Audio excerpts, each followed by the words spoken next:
My boys know that they're only going to get one of us. So they'll say who works tomorrow, you or daddy. And that's a little bit kind of gut-wrenching.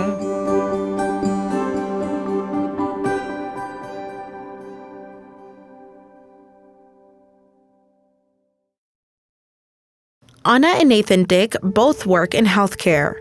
I work 12-hour shifts. I'm a respiratory therapist, and Nathan's a nuclear medicine technologist, so he works 10-hour shifts. And when those shifts end, a second shift begins. Childcare for their 2 kids, Jonah and Micah. So what we do is we alternate shifts. So on the days that I work, Nathan doesn't work. And when Nathan works, then I don't work. So that way there's always one parent home with the kids. That means they don't pay for childcare, but there's still a price. Family time when they're all together is rare. So occasionally we have a day off together that we're able to spend as a family, but that's the trade-off. Many families know about juggling work, childcare, and quality family time all too well. It's a problem across the country. There was hope that federal legislation, Build Back Better, would fund more childcare, lifting an expensive burden for many families. But that didn't happen. Now, some communities are taking matters into their own hands. The sun peeks out after a winter storm in Portland, Oregon. Kids at Escuela Viva, a bilingual preschool, are eager to romp outside on the playground. We all have children, or we have children that are important in our lives. Imagine trying to be present all day long with not just one child, but 10. And what does it take for that provider to be present in each moment? It takes a lot. Angie Garcia is the owner, and she wants her school to support providers as much as possible. Sustainable work hours, full benefits, the highest pay possible, and training and support so they feel equipped to meet the needs of the children.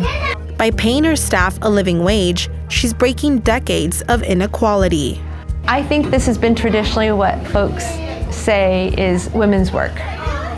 And throughout history, what women do has often been undervalued. And I think, I know as myself, as a woman, as a business owner, I've had to work extra hard to be taken seriously. But she hasn't had to raise prices for families. In fact, her school is free for children ages 3 and up. And I think now, with this initiative with Preschool for All, having a contract, I don't have to worry about enrollment. I can really focus my energies on, putting this system of care for my staff so that they know from me that they're valued, making sure they have access to training, to support, the highest pay possible, full benefits. That is what I can offer them with the Preschool for All contract. In 2020, Portland voters passed a ballot measure called Preschool for All. It taxes households with the highest incomes and uses that money to pay for preschool for children 3 and up. It's just fantastic in terms of the benefits it provides for kids, the benefits it provides for parents, what it can and should be for people providing it. It reduces gender disparities, racial disparities, class disparities, and it's as good as any economic development strategy out there. Mary King helped write the initiative. For her, a big part of it is to facilitate children's transition into kindergarten. So then they get to school and they're ready for that environment, they're socially and emotionally ready, and they click in. And that makes a difference. It's our best thing to do for high school graduation rates, future earnings, college attendance, avoiding unemployment, incarceration, substance abuse. It's just one of the silver bullet policies, the huge bang for the buck. The program is being slowly rolled out. Right now, in its second year, it's serving almost 1,400 kids. By 2030, it will serve almost all kids in the Portland region. Hundreds and hundreds of kids are already benefiting from this. It's incredible. Hundreds and hundreds of teachers who wouldn't necessarily have come back to this profession after the pandemic are choosing to do that because they know that this can be a living, that's huge. Emily Von W. Gilbert helped launch the preschool campaign in 2017. She says despite a pandemic, racial justice issues, and a divisive presidential election, the measure got overwhelming support, even from people who don't have children. For the people who are actually going to carry out the work, to be included in the policy drafting is really important because that's who's actually going to make this work. So, like, the people who know how this would work best need to be included, and they need to also be compensated. Like, we can't just pretend like we can have a childcare system without paying anybody, you know, that it's not, we have to stop thinking of it as like a vocation. Like, it needs to be a paid professional role that people can do, you know, with love and joy. While the transitional kindergarten program in California ended up hurting providers and made it harder to find infant care, the Portland measure was designed to be different. Leslie Barnes, who directs the program, says it supports infant care. Even though we're funding preschool, we have to think about infant toddler care because, you know, the more we build a system, you'll see probably more programs saying, hey, I'd rather just do preschool. They're investing all that over there. I'm just going to do less of the infant toddler care. And that's already so hard to find. And so those programs that offer infant toddler, we do have support for them as well. So we can absolutely do that here. And we are going to do that here. We're committed and passionate about making that happen. Kim McDougall and Courtney Baltiski are with the San Diego County YMCA. We have pulled together a group of incredibly passionate individuals and called ourselves the Children's First Collective.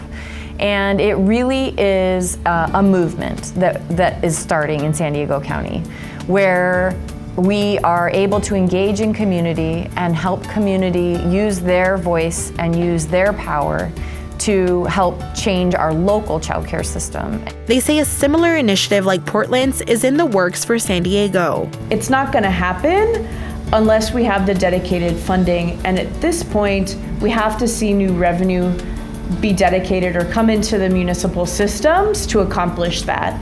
And so for Portland's example and many others, you know, we see different ballot initiatives with different revenue sources, parcel taxes, we've seen soda taxes, we've seen vice taxes like cannabis, general fund carve-outs. There's a lot of different options, and absolutely San Diego will make this a priority. And we will see this for children and families. It will be a few years before a child care initiative reaches a San Diego ballot, which means parents like Ahna and Nathan will continue to make it work. Getting a moment together where their kids aren't climbing around is very rare. We did look into like a preschool sort of situation around us that was like highly rated, but the cost was that wasn't going to be feasible. For now, they make the time they're together count. I miss milestones, like Nathan misses milestones. We just tell each other things that happened while the other one was at work. It's not terrible. We do miss out on some things, but it's to me definitely better than I think most people's situations. They're making it work just like every other family in San Diego. New moms looking for infant care, stay-at-home moms transitioning back to the workforce with the help of TK, childcare providers looking to expand their center to provide more care for more children, and families looking for childcare for children with any kind of developmental needs.